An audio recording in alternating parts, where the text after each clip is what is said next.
meus queridos alunos da Rede Municipal de Belém. É com muita alegria que estou novamente aqui com vocês para compartilhar aprendizado. É isso mesmo.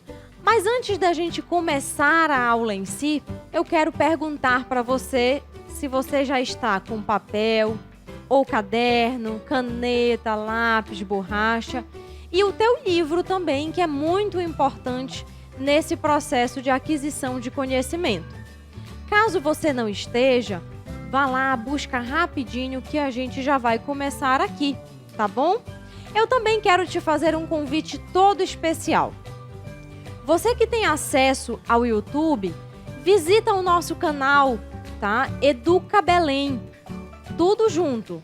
Lá você tem disponível várias aulas de várias disciplinas, inclusive todas as nossas aulas de matemática.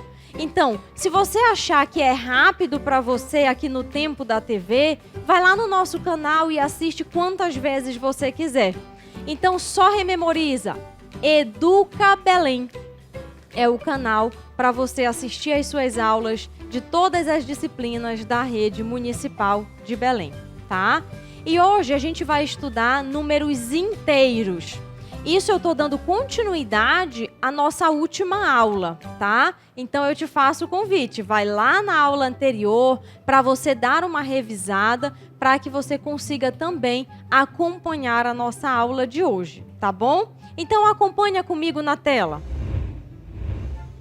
Então o nosso assunto é números inteiros e eu quero te avisar que as nossas aulas são elaboradas dentro da proposta da BNCC, tá? Então, a gente tem aqui as habilidades 3 e 4 e a gente tem a intenção hoje de resolver e elaborar problemas que envolvam operações com números inteiros e também comparar e ordenar números inteiros em diferentes contextos, incluindo o histórico, associá-los a pontos da reta numérica e utilizá-los em situações que envolvam adição e subtração, tá? Então, a gente já começa por aí, olha aqui na tua tela.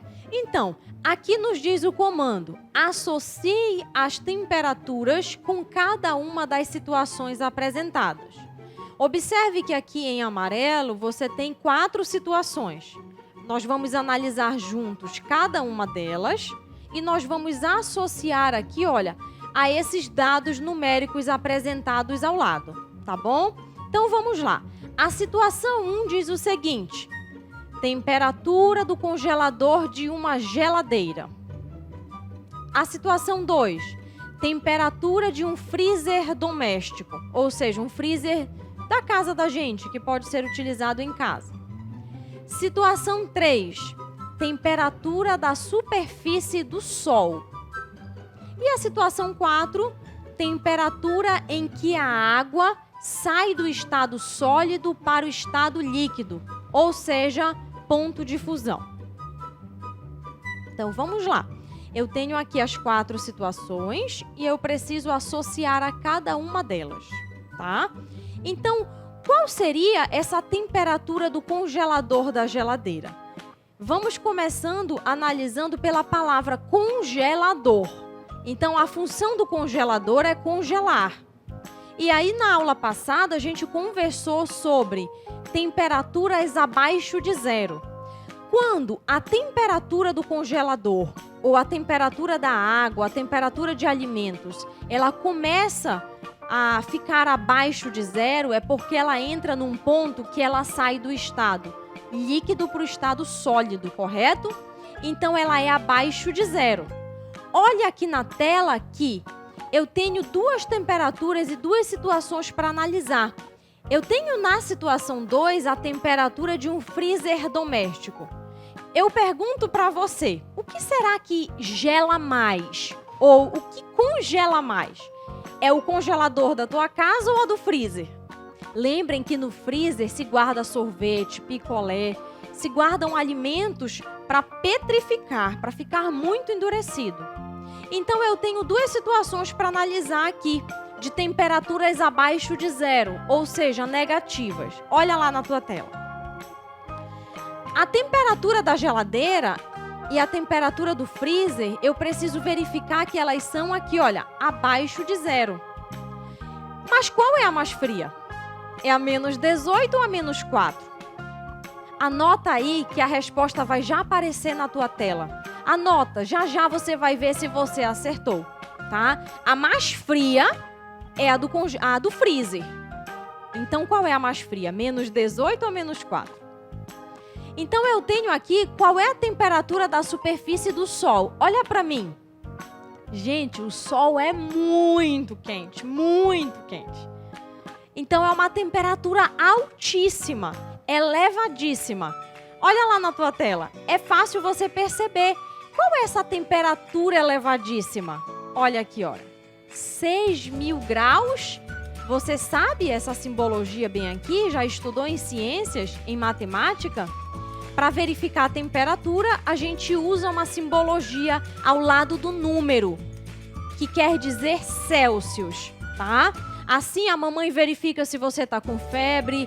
Assim, alguns restaurantes verificam se o óleo já está na temperatura para fritar a batata ou outros alimentos. Assim, é possível verificar se está frio, se não está frio, se está calor, tá? É com essa temperatura utilizada no Brasil, que é Celsius, tá? Então, pelo que eu estou vendo com vocês, a temperatura da superfície do Sol, ela é o quê? 6.000 graus Celsius, ou seja, é a situação número 3. Então, vamos lá na temperatura, na situação número 4. Temperatura em que a água sai do estado líquido, do estado sólido para o estado líquido, ou do estado líquido para o estado sólido também, que a gente chama ponto de fusão, tá? É exatamente em 0 grau. Olha aqui para mim. Na tua temperatura, no teu termômetro, para a água, o 0 grau faz toda a diferença. Ele é o momento de transição. Ele é o momento que tu tem a água e a água vira gelo. Ou o momento que tu tem o gelo e o gelo começa a virar água, tá? Então, é muito importante esse momento do 0 grau. Acima do 0 grau, a água vai estar líquida. Abaixo do 0 grau, a água vai estar sólida. Tá bom? Então, observe que a pergunta aqui, lá na tela, a situação número 4, olha, ela corresponde à situação de 0 grau, olha. Agora chegou na hora que eu te perguntei. -18 graus corresponde à temperatura do congelador ou do freezer? Agora você vai ficar sabendo. Então, -18 graus corresponde à temperatura de um freezer doméstico. Ou seja, lá é muito frio, muito frio.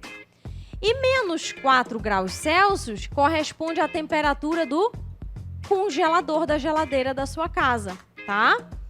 E por último, nós temos a temperatura da água no estado sólido para o líquido ou líquido para o sólido, que é o ponto de fusão. Lá em física, vocês vão estudar com mais detalhe. Agora acompanhe aqui, eu te chamo a atenção para falar da escala Celsius. A escala Celsius, também conhecida, acompanha comigo na tela, a gente precisa fazer a leitura juntos. Então, a escala Celsius, também conhecida como a escala centígrada, tá? É uma escala termométrica do sistema métrico usada na maioria dos países do mundo. Agora, olha aqui para mim. Vocês em física vão conhecer ainda Kelvin, Fahrenheit, mas no Brasil a gente estuda a escala Celsius para medir temperaturas das mais variadas possíveis, como eu falei agora há pouco. E aí eu retomo com vocês algumas informações que eu já vinha passando nas aulas anteriores, que o número, ele necessita muitas vezes de um complemento para que você possa identificá-lo. A saber, se eu quero falar de minutos, eu tenho que usar 10 ao lado M e N. Se eu quero falar que o 10 representa a hora, ao lado do número 10 eu coloco a letra H. E assim, quilômetro, assim, metros, centímetros, essas letrinhas que acompanham os números, elas servem para identificar qual é o sistema de medida. Assim como acontece na escala Celsius. Se eu falar 10 e ao lado do número 10 tiver o símbolo de grau e a letra C, eu quero dizer 10 graus Celsius. Significa que eu estou falando de temperatura, tá certo? E para temperatura, o que é que eu preciso saber, professora Nathalie, em relação a números inteiros? Eu vou recapitular para você bem rápido. Nos números inteiros, eu tenho, diferente dos números naturais, que são apenas os números positivos a partir do número 1, nos números inteiros eu tenho o zero é um número inteiro.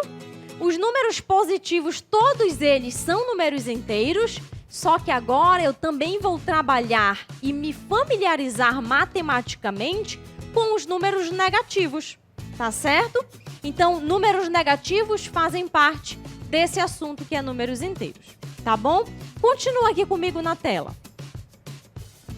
Aqui eu tenho uma reta numérica. Na aula anterior eu falei detalhadamente da reta numérica e eu trago para você um objeto que comumente vocês veem. Olhem aqui para mim rapidamente. Eu seguro aqui um objeto que é uma régua. Pena que ela é transparente, né? Mas dá para vocês perceberem e vocês sabem que todas as réguas têm vários riscos aqui, né? Tem os riscos que representam centímetros e tem os riscos que representam milímetros. Assim como na reta numérica, ou assim como na régua, a reta numérica, ela precisa que você saiba e que você visualize ela, tendo consideração que os espaços, eles precisam de uma medida para outra, precisam ser equidistantes. Ou seja, eles precisam manter a mesma distância de 1 para 2, de 2 para 3, de 3 para 4. Então, vocês precisam saber que na reta numérica, como eu mostro na tela agora para vocês, os espaços, eles são os mesmos. Olha, eu tenho aqui uma reta, ela não está completa. Por que ela não está completa?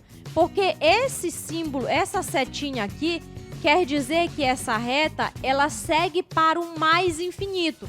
Então, eu posso escrever aí 500, 1 milhão, 2 trilhões, assim por diante.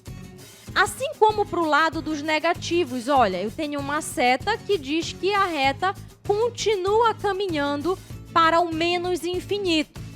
Mas o que eu preciso que vocês prestem atenção, quando vocês forem desenhar uma reta no caderno de vocês, é que a distância de 0 para 1 tem que ser a mesma distância de 1 para 2, que tem que ser a mesma distância de 2 para 3, e assim por diante. A distância tem que ser a mesma, tá?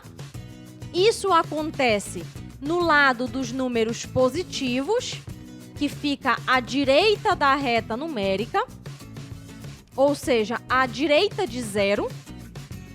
E isso acontece com os números negativos, que são os números que ficam à esquerda de 0. O divisor de uma reta numérica de números inteiros é o 0. Então, o 0, ele diz que eu tenho dois lados. Eu tenho o lado negativo e eu tenho o lado positivo.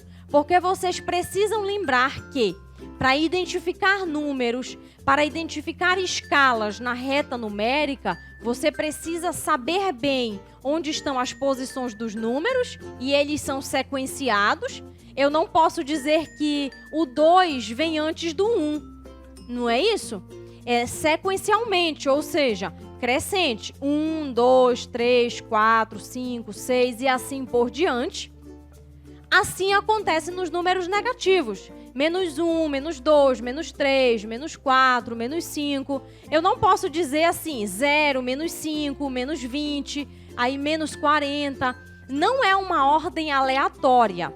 O desenho da reta numérica segue uma sequência numérica crescente ou decrescente, tá? Sempre do menor para o maior, dependendo da ordem que você está escrevendo. Por exemplo, 0 é menor que 1. Então, 0, 1, 2, 3, 4, 5, 6 e assim por diante. tá certo? Essa reta numérica vocês precisam criar familiaridade com ela. Mas como vocês já manipulam a régua, isso é simples para vocês, tá?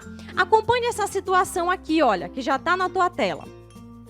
Observando esta reta numérica, depois reflita sobre qual das temperaturas abaixo é mais fria. Mais fria. Então eu te pergunto, o que é mais frio? É o -2 ou o -9? Imagina que você vai viajar para Campos do Jordão, em São Paulo. Se você acha que a temperatura vai estar mais fria lá, se for -2 graus Celsius ou se for -9 graus Celsius? Primeiro, antes de te dar a resposta, eu quero que você anote e não conte para ninguém, que já vai aparecer na tua tela, mas eu quero que você olhe aqui, olha, tá aqui o 0. Tá vendo esse tracejado de verde? Então, enquanto mais longe do 0 o número tiver, para a temperatura, isso quer dizer que está mais frio. Então, enquanto mais perto do 0 o número tiver, está ficando menos frio. Tu já sabe qual é mais frio? É claro que é o -9. Então, se você escolher ir num dia viajar e você tiver que verificar, por exemplo, a meteorologia desse lugar, tu já sabe que se tiver -9 está mais frio do que -2. Se tiver -10 está mais frio do que -1. Então, mais longe de 0, mais frio está. Assim como acontece nos números positivos. Qual será o dia mais quente, por exemplo? É um dia aqui em Belém que está 28 graus Celsius ou é um dia que está 37 graus Celsius? Qual é o dia mais quente? Acertou, você que falou que é 37 graus Celsius. Então, enquanto maior o número, mais quente é. Tá? Então tá certo, está dando para entender, eu acredito, a gente segue aqui na tela. Observe aqui na tela que diz assim, mais uma vez eu te trago uma reta numérica e eu trago uma pergunta. Quais são os números representados pelas letras? Então você observa que nessa reta numérica aqui eu tenho a letra X, eu tenho a letra R e eu tenho a letra M. Eu te convido, não pisca, por favor. Olha para a tela e me diz qual é o número que representa a letra M. Substitui o número que ocupa esse espaço. Eu vou te dar uma dica. Olha, vem aqui, ó. 1, 2, 3, 4. Diz bem alto que eu tô te ouvindo. Tá certo, eu vou te dar a resposta só depois. Agora eu te falo, bora aqui comigo na reta dos números negativos. Eu tenho a letra R e eu tenho a letra X. Quem é R e quem é X? Então vamos lá, vou te dar uma dica. Tá aqui o 0. -1, -2, na sequência, diz bem alto. Não ouvi? Isso mesmo, eu vou já te dar a resposta.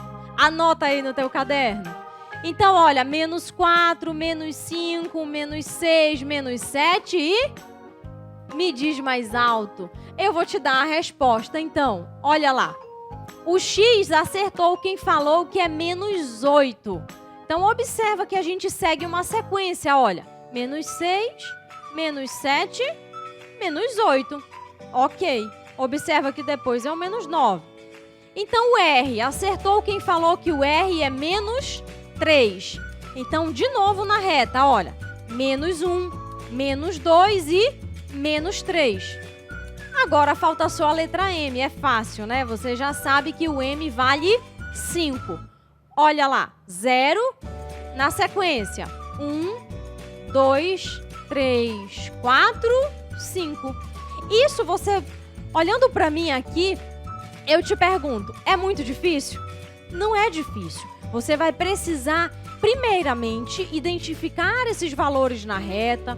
Depois você vai aprender a fazer soma e subtração com números negativos e positivos, com números negativos e negativos, tá? Mas você vai precisar compreender como é essa relação do cotidiano com os números inteiros, com problemas matemáticos e com uma outra situação que eu trouxe para você aqui agora. Olha lá na tua tela também. Então acompanha comigo que eu trouxe uma situação que envolve história da matemática, tá? Lê aqui. Podemos representar a linha do tempo histórico para marcar fatos importantes. Isso é uma verdade. Você pode formar uma reta numérica, por exemplo, de todos os anos que você já viveu e marcar, por exemplo, situações importantes que aconteceram na tua vida. Por exemplo, você nasceu em 2003. Olha aqui para mim. Você nasceu em 2003. Você desenha, olha, ano após ano. 2003, 2004, 2005, 2006, 2007, 2008, 2009 e assim por diante. Desenha essa reta numérica no teu caderno e você pode tentar fazer uma análise e criar até um jogo para você brincar com a sua família. O que foi que aconteceu de mais importante em cada ano desse da tua vida? E aí você pode colocar isso separado em papéis, jogar, pedir para teus familiares tirarem, por exemplo, o ano que o João perdeu o primeiro dentinho. Será se foi 2008, 2009? Então você pode criar um jogo com a reta numérica em que ela represente todos os anos que você já viveu até aqui e fatos históricos, fatos representativos da tua vida. Então, qual foi o ano que você tomou a última vacina? Qual foi o ano que você comemorou seu último aniversário? Então, você pode jogar com a sua família a partir de uma reta numérica com dados históricos da tua própria vida. Mas aqui eu trouxe uma história matemática. Olha lá na tela. Então, diz assim, olha. O tempo histórico é dividido em dois grandes períodos, antes e após o nascimento de Cristo. Eu acho que vocês já devem ter ouvido falar nisso, tá? Que a história ela é dividida, eu chamo em AC e DC. E o que é AC? É antes de Cristo e depois de Cristo. E a gente tem abreviações, olha. A abreviatura A minúsculo ponto C maiúsculo ponto AC significa antes de Cristo. E a abreviatura aqui, D minúsculo, C maiúsculo, ou seja, DC, significa depois de Cristo. Muitos fatos históricos são demarcados assim. História da filosofia, história dos filósofos gregos, grandes revoluções, guerras. Geralmente vocês vão ver, assim como eu mostro nessa imagem aqui, olha, que ao lado do dado numérico eu tenho o símbolo aqui, a abreviatura DC, AC, AC, DC, que é para demarcar que esse ano é antes de Cristo ou depois de Cristo, tá? Então, sabendo disso, eu trouxe essa situação aqui para vocês, olha. Letra A. Marque na linha do tempo. Então, essa reta numérica aqui que eu trouxe para vocês, ela é uma reta. Só que eu chamo de linha do tempo. Então, marque na linha do tempo o ano de nascimento de alguns matemáticos. Quais são esses matemáticos? Esses daqui, olha. Para vocês conhecerem os nomes de alguns deles. O que está com a letra A é o Newton. Ele nasceu em 1643 depois de Cristo. Letra B, Cardano. É 1501 depois de Cristo. Letra C, Euclides, 360 antes de Cristo. Letra D, Pitágoras, 570 antes de Cristo. Letra E, Bhaskara, 1114 depois de Cristo. E F, Cantor, o F é o Cantor, é 1845 depois de Cristo. Agora eu vou lançar esse desafio para você. Você tira uma foto da tela ou você anota bem rapidinho essa reta numérica que eu queria que ficasse essa atividade para você. Você identificasse na reta numérica cada um desses matemáticos, tá? Então, qual é o espaço da reta numérica que representa Newton? Qual é o espaço da reta numérica que representa Euclides? Você vai localizar e você vai marcar a letra C, Euclides, tá certo? Então faz aí em casa, mas olha o que eu fiz. Eu já te mostro aqui e te pergunto, esse zero tá fazendo o que aí? Boa pergunta, né? Esse zero, a reta numérica precisa dele, porque é ele que divide os números negativos dos positivos. E aqui nessa reta da linha do tempo, eu tenho antes de Cristo, ou seja, os números negativos, e eu tenho depois de Cristo, que são os números positivos. Pois bem, o que significa o zero? Cristo, o período em que Cristo estava vivo, ok? Então, depois de Cristo é depois de sua morte, antes de Cristo é antes do seu nascimento. Então, o zero ele também tem uma simbologia aqui nessa reta chamada linha do tempo, tá certo? É muito importante que eu te fale, porque na hora que você for preencher, você pode ficar com aquela interrogação. Então, observa o que eu fiz aqui, olha. Tudo que vem depois de zero, todos os números depois de zero, inclusive o ano de 2020 é um número positivo e é depois de Cristo, tá? São números positivos. E aqui na reta da linha do tempo, antes de Cristo são os números negativos, tá? Então os negativos representam antes de Cristo. E eu vou fazer a localização para vocês na reta numérica da representatividade do ano de nascimento de quem? De Pitágoras, tá? Vocês logo em breve vão conhecer um teorema muito conhecido dele, chamado Teorema de Pitágoras. Então, representando Pitágoras, que nasceu em 570 a.C., ou seja, está do lado esquerdo de zero, eu trouxe aqui a setinha, olha. Você pode observar que nessa reta eu não coloquei especificamente o número 570, mas eu consigo dividir esse número de 400 para 600 e percebo que esses 570 está bem próximo de quem? De menos 600. Aí eu apresento para vocês com a reta, com a setinha aqui, olha, 570 a.C. Mas se você quiser, pode olhar aqui para mim. Se você quiser, você desenha essa reta e subdivide. Pode colocar de 10 em 10 anos até chegar em menos 600 e assim você vai encontrar exatamente o espaço na reta que representa 570 a.C., ou seja, o ano de nascimento de Pitágoras. Eu quero muito que você exercite essa atividade de hoje para que você possa perceber algumas situações. Então, se não deu tempo de você fotografar a tela ou anotar, visita a nossa aula, que vai ficar disponível no YouTube. E eu espero que vocês tenham aprendido. Convido vocês para visitarem o livro de vocês, porque lá tem muitas outras situações sobre reta numérica e sobre números inteiros. Eu aguardo vocês na próxima aula. Tchau, tchau!